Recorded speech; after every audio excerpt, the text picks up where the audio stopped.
defensively, late in the second half, when you started to maybe come back? I think there are stresses in each game, and there's stresses on both teams. And I thought, we made a couple of shots, and all of a sudden now the stress level goes up for GW. And we just started making a couple of shots. I thought T.J. DeLeo's shot was huge. Ramon Moore's shot in the corner was huge for us. Khalif made a couple of runners in the lane that helped us. So it increases the stress level, and it gets them out of sorts a little bit. So I thought they played really well. They deserved to win the game. We were very, very fortunate to win that. If you're going to have a good year, there's probably a couple of games throughout the year that you might just get lucky, and I think this is certainly one of them. Fran, what did you tell your team at halftime?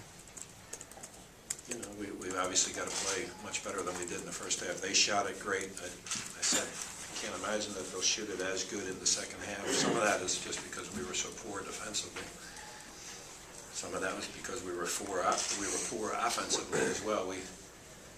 Our two best ball handlers, really, with Khalif and Juan, throw the ball to them, and they go easy layups at the other end. So we were poor all the way around, and we talked about that. And somehow we just found a way to win the game, but I don't think there's a whole lot of words that are real positive at the end of the first half, other than the fact that GW played well.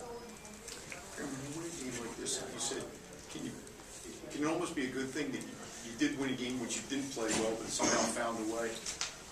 I'm sure it can, Mike, but you certainly don't want to rely on this kind of performance by your team. And so we were behind early, although I thought we came out okay. The 1-3 that Fernandez makes off of I guess it was an offensive foul by Jefferson. And the game changes so much on one play, and I thought that was a big play, that we would have had a 5-point lead early in the game, and all of a sudden you're playing a little bit differently. Then they made great shots.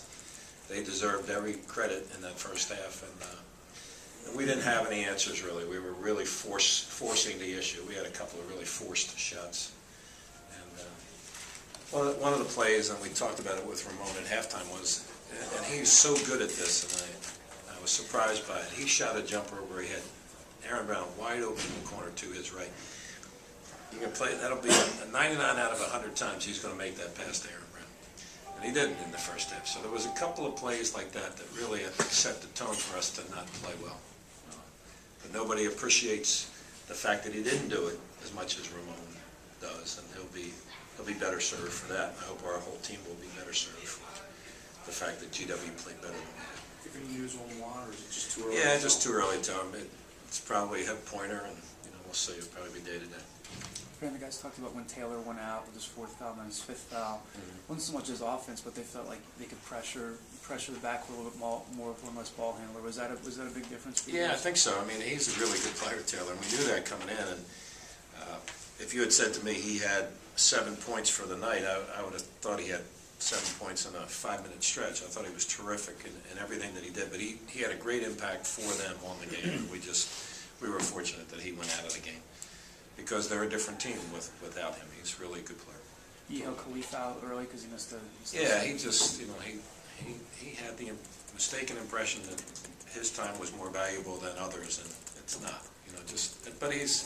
But let me preface that by saying, there's not a malicious bone in that kid's body, and he just sometimes gets a little bit off page, and he did. And do what you're supposed to do. But he came through for us in the end, which I figured he would. Although I don't think he handled it great in the first half. He needed to handle it a little bit better in the first half. So you thought it was weighing on him a little bit? Yeah, absolutely. Absolutely. Great, both because the reality is, he doesn't want me in here asking you asking that question of him. It's not putting him in the greatest light. And again, what I'm saying to you and everybody is, he's a tremendous kid, but he's part of a team that says, you know what, just do the right thing and do it all the time. It's not that big a deal. In the final 5 minutes, though, he had 14 points. So what does it say about his character to be able to... Yeah, he figured it out. Life's interesting like that. You don't think you're supposed to take your medicine early, then you take your medicine, and life works out okay for you.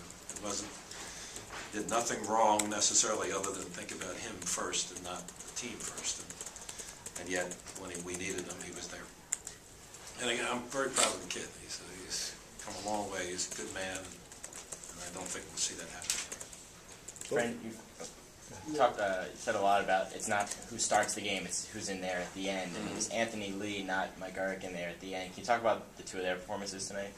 Yeah, Mike he still needs to do more. He's got to get a couple more rebounds that were within his reach. He's got to get lower while he's playing and catch balls and finish shots inside.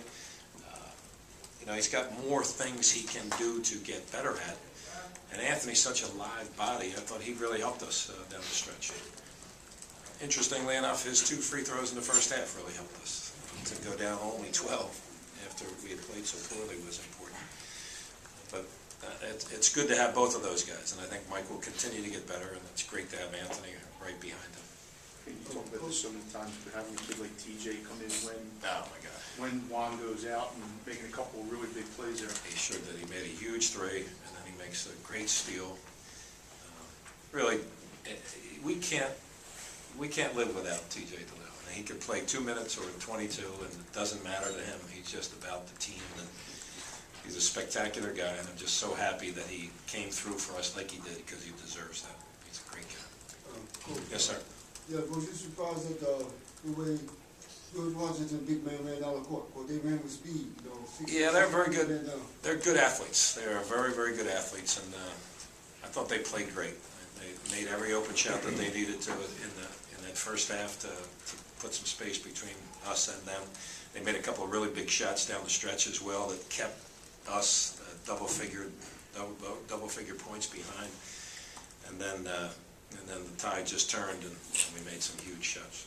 Fran, both Ramon and Khalif talked about the toughness of the comeback. Can you talk about the level of toughness it takes to make a comeback like that? Well, it certainly does, but I also think it takes a lot of toughness to start the game and establish yourself, and we didn't have that same toughness early in the game. I thought GW was way tougher than we were early. And did we have toughness coming down the stretch? Obviously we did, and we made some very difficult shots and some really good plays, but toughness kind of goes both ways. We were not as tough as we needed to be to start the game. Questions?